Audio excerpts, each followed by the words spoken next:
So in the last example, we looked at how people accumulate money in superannuation. The other side of that is that when you retire, you no longer have money going into your superannuation account. You start drawing it out to live on and to do all the things that retired people do, like get in a caravan and go around the country or whatever. So this guy, Dustin, he's just retired at the age of 70 and he has $1.2 million in his super account. He rolls over the money into a savings account that earns 3.5% compounded monthly. So you might see the words rolls over or puts or deposits or whatever. It just means that he's getting the money from one place, he's putting it somewhere else, he's rolling it over. He's going to withdraw $6,000 per month to live, and we need to know how long the money is going to last. So which part of your calculator do you think you'll use for this? DVM, financial maths, yep. So we've got N, I, present value, payment, F, V, C, no, PY, and CY. Okay. Yep, it's always compounding. There's never any simple interest involved here. Okay, we know that his account is earning 3.5%. We're trying to work out how long it's going to last. So it's N that we're solving for here. The present value he's got in there is 1.2 million. 1, 2, 3, 4, 5, 6, 7. Yeah, that's right. The payment, that's the money he's going to take out. So your present value you put in as a negative because it's the money in the bank. He's taking the money out. So this is different from putting money in. When you're putting money in, payment is negative. When you're taking money out, payment is positive. So he's taking out $6,000. Make sure it's positive. The future value, what's the future value going to be? 0, that's right. He's going to use up all his money and have lots of fun so that doesn't have to leave anything to his horrible kids, okay? Payments per year, he's doing it monthly, so that's 12. That's 12, all right? So someone with a calculator, Ellie, are you going to work that one out for us?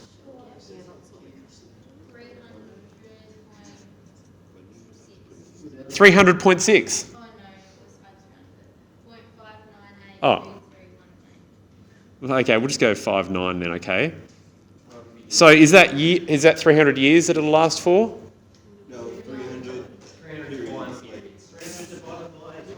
300 divided by 12. It's going to be approximately what?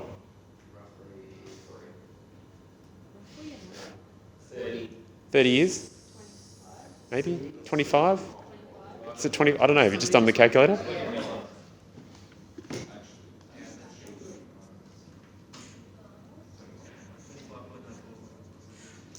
So that 0.59, that's 0.59 of a month, right?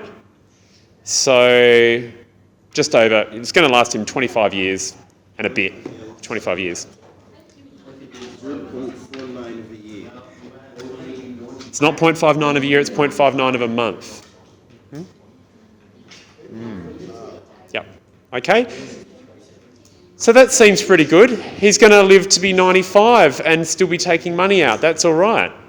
But, however, he comes from a family of long-lived people and he wants his money to last until he's 100 at least. Okay? He wants to have fun until then. So, how are we going to work out how much money he can take out each month if he wants to live to 100? Find out how long is left in his 200 and you put it in his cash and then you remove.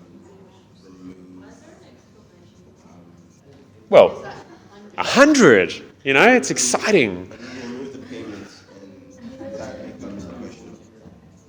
Very good. My brain hurts. So I'm just trying to figure out things.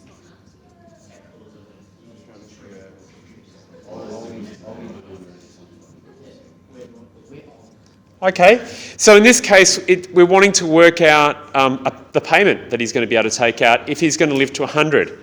So N has to be 30 times 12 because he's currently 70 years old and he's going to live to be 100 hopefully.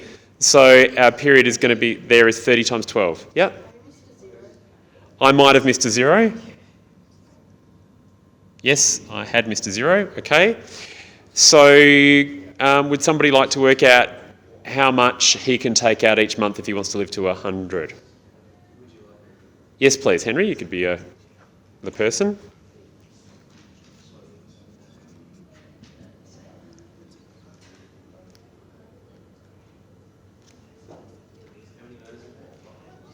There are 5 O's.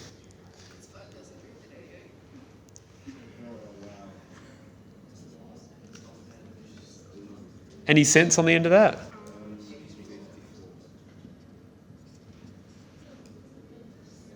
Okay, so he can take out $5,388.54 per month. Is that a reasonable answer?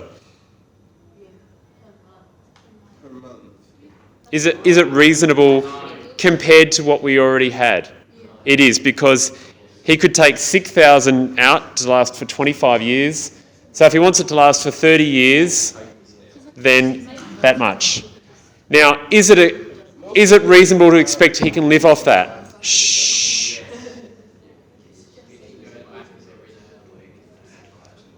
Well, it seems like a fair bit of money, doesn't it? But if we break that down, that comes out to about $1,300 a week. That seems like quite a bit. However, we have to think about inflation. You have to take into account that. Other assumptions that we've made here is that the interest rate is not going to change. Other assumptions we might make is that his living expenses might not change. He might have more medical expenses as he gets older. So he might need to pay to go into a home or something like that. So often questions like this will be around what sort of assumptions do we need to make? What are the limitations of basing his plans on this? In that really the cost of what you're going to be earning over, or what you're going to be spending your money on will change as you get older as well.